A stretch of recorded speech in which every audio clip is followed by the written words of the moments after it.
अस्सलाम वालेकुम स्टूडेंट्स। आज हम जो टॉपिक स्टडी करेंगे वो है कार्बन। आपके नोट्स में पेज नंबर 386 पर दिया गया है।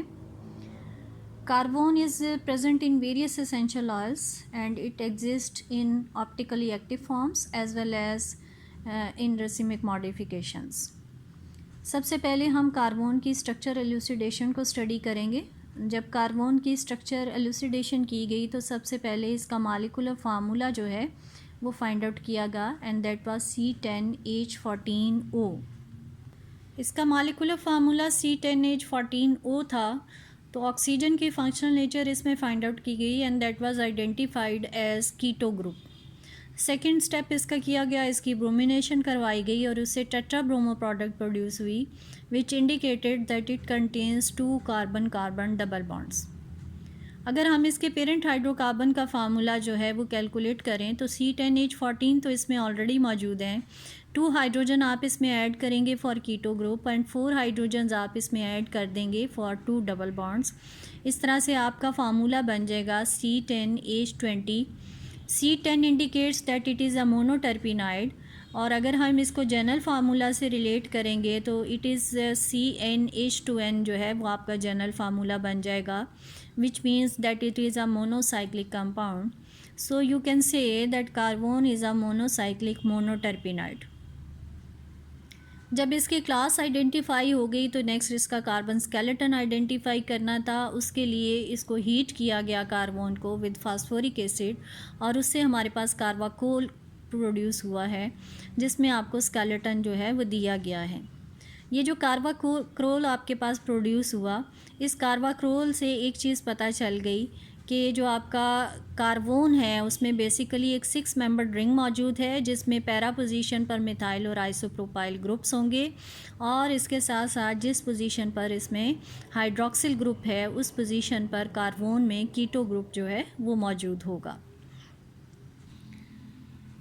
जब बेसिक कार्बन स्केलेटन आइडेंटिफाई हो गया, कीटो ग्रुप की पोजीशन पता चल गई, तो नेक्स्ट स्टेप ये था कि हमने ये आइडेंटिफाई करना था इसमें जो दोनों डबल बॉन्ड मौजूद हैं वो किस पोजीशन पर हैं।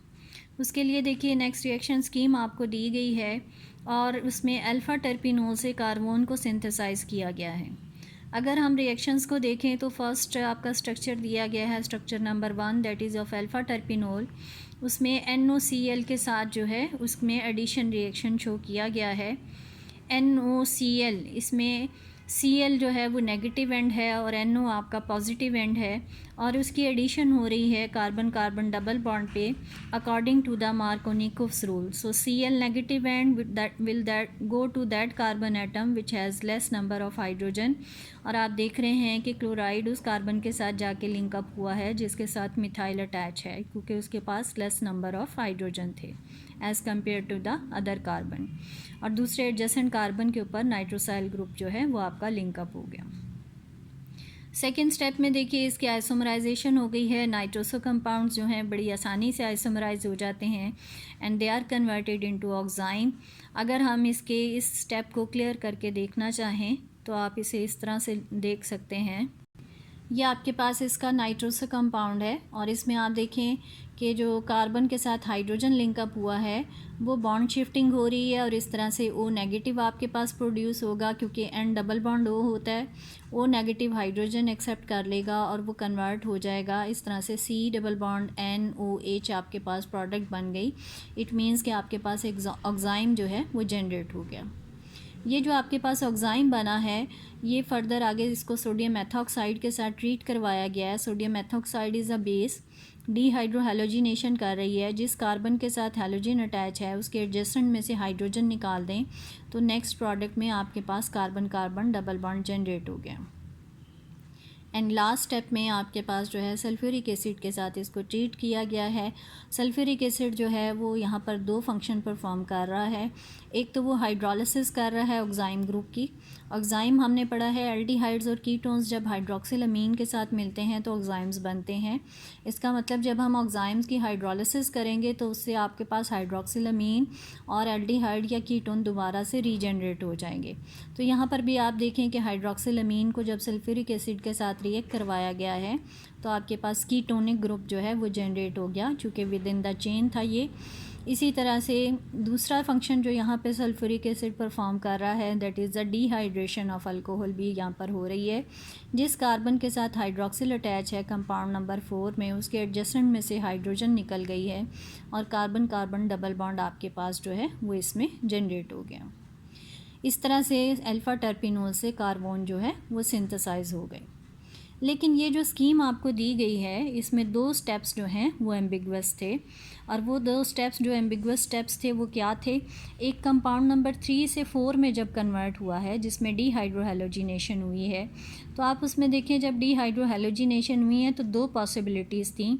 क्लोरो जिस कार्बन के साथ अटैच था उसके साथ कार्बन नंबर 6 भी अटैच है और कार्बन नंबर 7 भी अटैच है। दोनों जो हैं वहाँ से हाइड्रोजन निकल सकता था। अगर 6 से निकलता तो डबल बॉन्ड की पोजीशन आपके पास मेंशन की गई है, फर्स्ट ऑप्शन आपको दी गई है। और अगर 7 से निकलेगा तो 1 और 7 के दरमियान कार्बन कार्बन डबल बॉन्ड जो है वो आपके पास जनरेट हो सकता है। जो शुरू वाला है उसको हम कहेंगे डबल बॉन्ड एट C6 और दूसरा वाला जो है उसको हम कहेंगे that double bond is present at 1 × 7 के दरमियान जो है वो मौजूद है। और उसको लिखने का तरीका ये है कि 1 के आगे आपने स्मॉल ब्रैकेट लगा के उसके अंदर 7 लिखना है। बिल्कुल इसी तरह से जो लास्ट स्टेप था उसमें डिहाइड्रेशन हुई थी।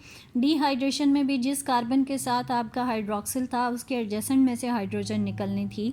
यहाँ पर भी 2 पॉसिबिलिटीज़ हैं। चूँकि हाइड्रोक्सिल कार्बन नंबर 8 पर था तो 8 और 9 के दरमियान में से जब निकल गई हाइड्रोजन तो आपके पास डबल बॉन्ड जनरेट हो गया।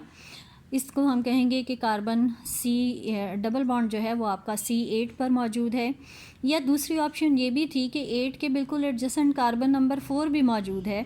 सो अगर कार्बन नंबर 4 की हाइड्रोजन निकलती तो उस वक्त आपके पास जो है 4 और 8 के दरमियान डबल बॉन्ड जनरेट होता। इस तरह से डबल बॉन्ड एट 4 और 8 आपके पास मौजूद होता, जिसको लिखने का तरीका आपको बता दिया है कि 4 आप बाहर लिखेंगे और स्मॉल ब्रैकेट में आप 8 लिखेंगे। इस तरह से चूँकि यहाँ पर 2 ऑप्शंस बन रही थी, डिहाइड्रोहेलोजिनेशन के रिज़ल्ट में भी डबल बॉन्ड की 2 पोजीशन हो सकती हैं और डिहाइड्रेशन के रिज़ल्ट में भी हो सकती हैं। तो फाइनल कंफर्मेशन देनी थी कि डबल बॉन्ड एक्चुअली किस पोजीशन पर मौजूद है। उसके लिए 2 एविडेंसेस जो हैं वो आपकी बुक में रिपोर्ट किए गए हैं, और वो दोनों एविडेंसेस जो हैं वो अगर आप देखें तो इस तरह से आपकी बुक में मेंशन्ड हैं। जो फर्स्ट एविडेंस आपको दिया गया है that is double bond at 8 position आपको जो है वो दिया गया है। बिल्कुल लास्ट में आप देखें हेडिंग दी गई है, उसको मैंने हाईलाइट भी किया हुआ है और नीचे रिएक्शन सीक्वेंस आपको जो है वो एक दे दिया गया है वर्डिंग में। इसी इक्वेशन को नेक्स्ट पेज पर रिएक्शंस की फॉर्म में जो है वो रिप्रेजेंट किया गया है। और इसमें एविडेंस ये दिया गया कि कार्बन जो है उसके साथ जब इस रिएक्शन सीक्वेंस को परफॉर्म किया गया तो एंड पर हमारे पास जो प्रोडक्ट बनी that was meta hydroxy para toluic acid. अब हम देखते हैं कि डबल बॉन्ड अगर 8 पोजीशन पर है तो क्या उससे Meta hydroxy para toluic acid जो है वो प्रोड्यूस होगा या नहीं होगा। अगर हो जाएगा तो इसका मतलब आपके पास डबल बॉन्ड की पोजीशन कंफर्म हो गई कि वो C8 पर ही है। और अगर उसमें नहीं प्रोड्यूस होता तो इट इंडिकेट्स कि उसमें जो आपके पास सेकंड ऑप्शन है दैट इज़ 4 और 8 के दरमियान आपके पास जो है वो डबल बॉन्ड हो सकता था, तो फिर वो ऑप्शन जो है वो आपकी एक्यूरेट होगी।